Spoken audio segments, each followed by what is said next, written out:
Bonjour mesdames et messieurs, bienvenue dans ce flash d'information.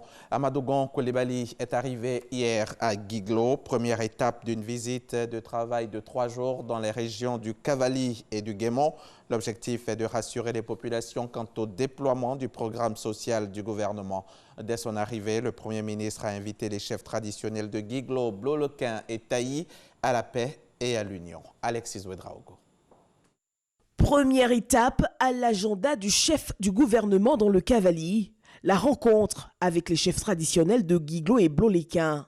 Tant que vous allez soutenir notre sœur et tous nos cadres qui sont là, vous avez l'amour et le soutien du peuple ouest sans exception.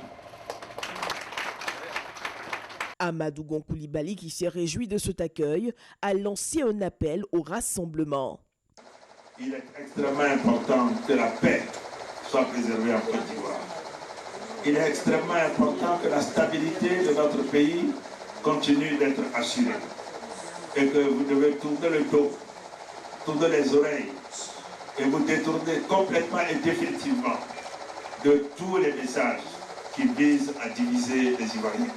Avec les chefs traditionnels de Taï, même engouement, ces derniers présentent leurs doléances pour l'amélioration de leurs conditions de vie. Vous êtes en train de faire des bonnes choses, des très bonnes choses déjà pour désenclaver Taï.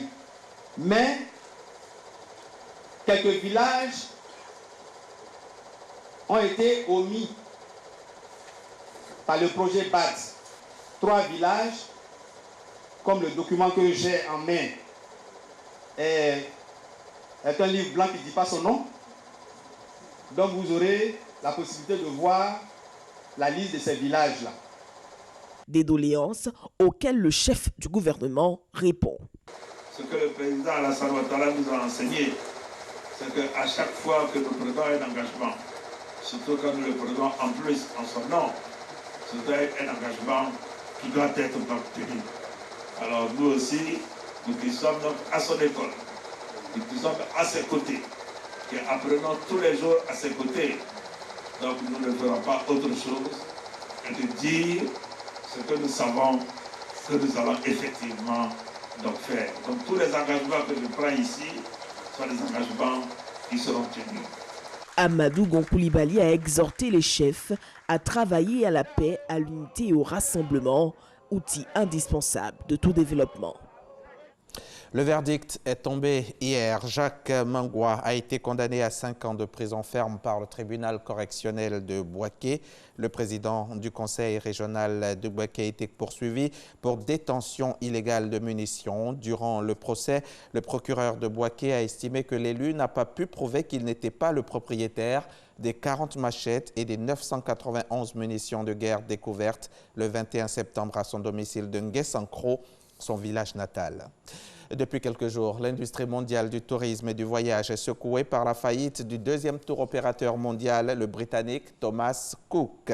Une crise qui survient au moment où s'ouvre à Paris le Salon mondial du tourisme Topresa, avec un impact pour l'heure insoupçonné, mais plusieurs observateurs craignent un effet domino sur l'industrie touristique africaine. Nous y reviendrons avec notre envoyé spécial à Paris, Cheikh Koné Aboubakar. Plusieurs groupes terroristes seraient à la manœuvre dans les récentes attaques au Mali et au Burkina Faso, ce qui pose aujourd'hui la question de leur collaboration. En Sardine, Front du Massina, Al-Morabitoun, AQMI, Ansarul Islam, État islamique dans le Grand Sahara, tous ces groupes se seraient-ils mis ensemble? La région du Sahel, au nord du Burkina, est un carrefour stratégique situé à la frontière avec le Mali et le Niger. Elle n'est séparée de la capitale Ouagadougou que de quelques centaines de kilomètres.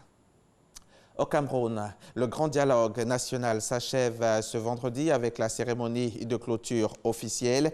Le président camerounais Paul Biya a ordonné déjà la libération de 333 détenus liés à la crise anglophone. Le grand dialogue national préconise notamment la décentralisation et prévoit un statut spécial aux 2 régions anglophones, écartant de fait le fédéralisme demandé par plusieurs personnalités anglophones. Le grand dialogue se prononce également pour la création d'une commission vérité, justice et réconciliation, le renforcement de l'anglais dans les administrations et les services publics et l'introduction de la double nationalité pour la diaspora. La situation dégénère en Irak où des manifestations ont lieu depuis 3 jours. Après une journée particulièrement meurtrière hier jeudi, les forces de sécurité irakiennes ont tiré à hauteur d'homme ce vendredi sur des dizaines de manifestants dans le centre de Bagdad. On dénombrait déjà une trentaine de morts sur les journées précédentes. Fin de ce flash, on se retrouve tout à l'heure à 13h pour le journal.